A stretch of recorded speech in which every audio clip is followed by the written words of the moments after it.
Great to see you, Carson. Thank you. Congratulations on making Thank you. through qualies. Had some great wins in qualies. We'll talk about that as well. But court one against the world #1. What was that experience like for you? I mean, my goodness, it was a lot of firsts this week for everything. I mean, first time qualifying. It was only my second Grand Slam as a pro. First time in court one and first top 10 player, let alone, the #1. So I had so much fun out there. I didn't want it to be over, but it was great. I'm really happy about the turnout of everything. I want to go right to the source here and ask you directly, because I heard this, but I want to confirm. You were doing some Uber Eats driving to supplement your tennis winnings like a few months ago. Is that true?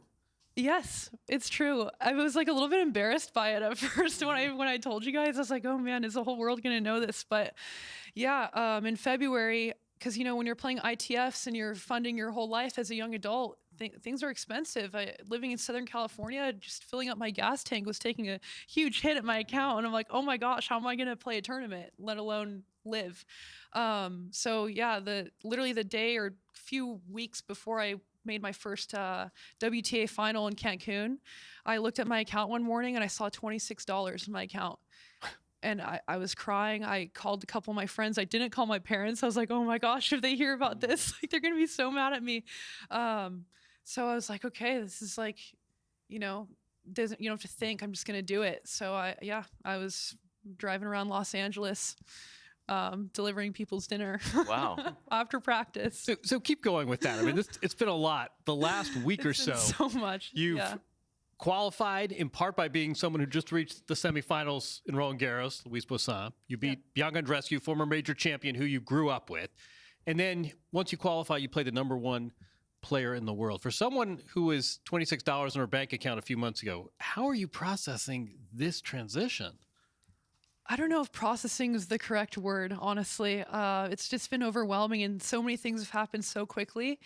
And I'm just trying to embrace every second that I can. But now it's technically over, so I think maybe I'll have time to process. But it was so awesome. I'm so proud of myself for so many reasons. I've had to fight my way through so many different battles, not just financially, but physically as well. And knowing that my hard work is paying off and it's showing up somewhere is the greatest feeling.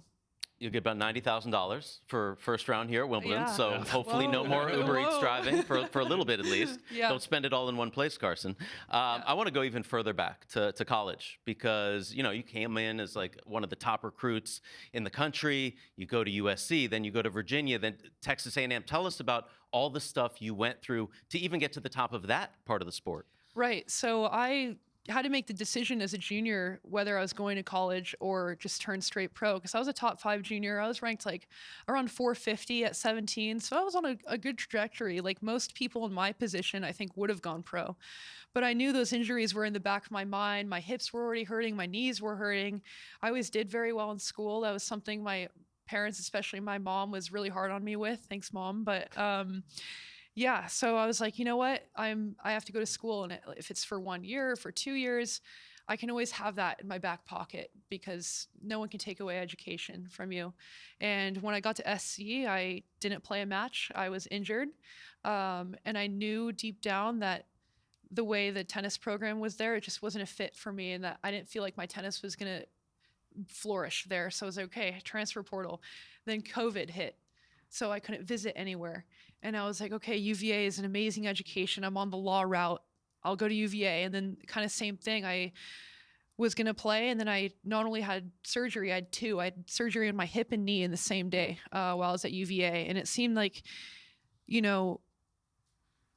I was in a position where if I couldn't perform for someone, then I wasn't useful to people anymore. And I was like, okay, I get good grades. I try really hard and I love helping people. So I want to go to a place where they're going to embrace those characteristics of mine, whether I'm healthy or not. I want to be a team player. That's why I'm in college. So I was like, okay, where do they love sports like the most ever in the whole world? And Texas A&M is the epitome of that. So I ended up becoming an Aggie, and it was the best decision I ever made in my life. I would not be here if it wasn't without Texas A&M. I'm really passionate about it, and I'm an Aggie.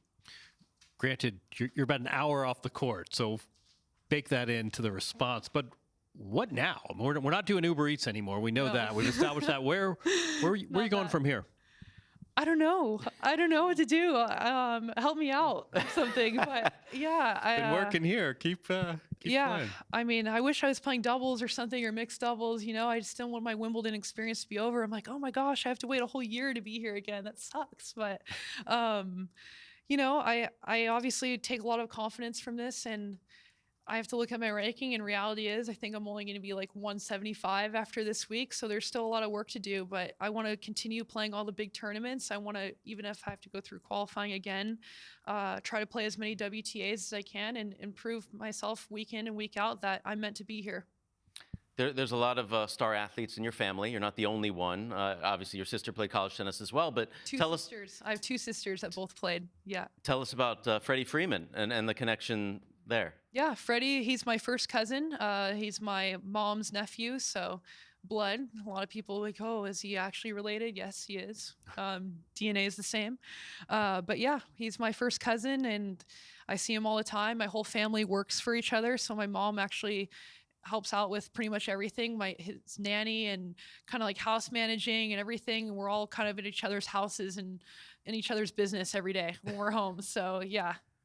Did you get any text messages from him after the match today? Yeah, we have a big Freeman group chat with like 20 people in it. So he's involved, and his wife and all my other cousins and uncles and aunts. Yeah.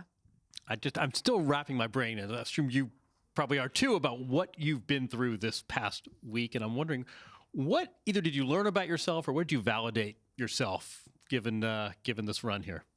I think the biggest thing is that I can do it too. And it doesn't matter where you come from. And that's the most amazing thing about sports in general. You can come from all parts of the world or in any kind of situation. And if you work hard enough and find a way, there's always a chance. If you really believe in yourself, there truly is a chance. And I think that that's something I kind of want to take as like a, you know, as like a modeling my career over, because, you know, a lot of people don't really believe in themselves, and I had every reason not to be here, and I am. So I want to take that and be proud of myself and keep going.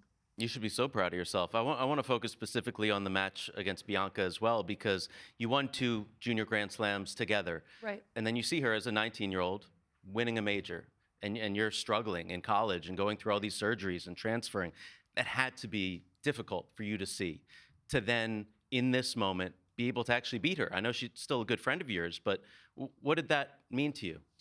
Well, it wasn't easy. Bianca hasn't been through the easiest path either, and that's something that we've leaned on each other a lot, honestly, through all this process. She's one of the people that I had in my back corner, and for me to her as well. Like, we were both injured at the same time through a lot of these periods and everything, and it was emotional. It was weird being on the opposite end of the court with her. And when I got to the net shaking hands, we both almost started crying, because I was like, the first thing I said, I'm so sorry, because I want to see her shine almost more than me sometimes, because she's one of the most incredible people that I know. She has the most amazing heart. And yeah, I hate to be on the same court as her in that way, because I want us both to win as much as possible. So I hope that doesn't happen too much.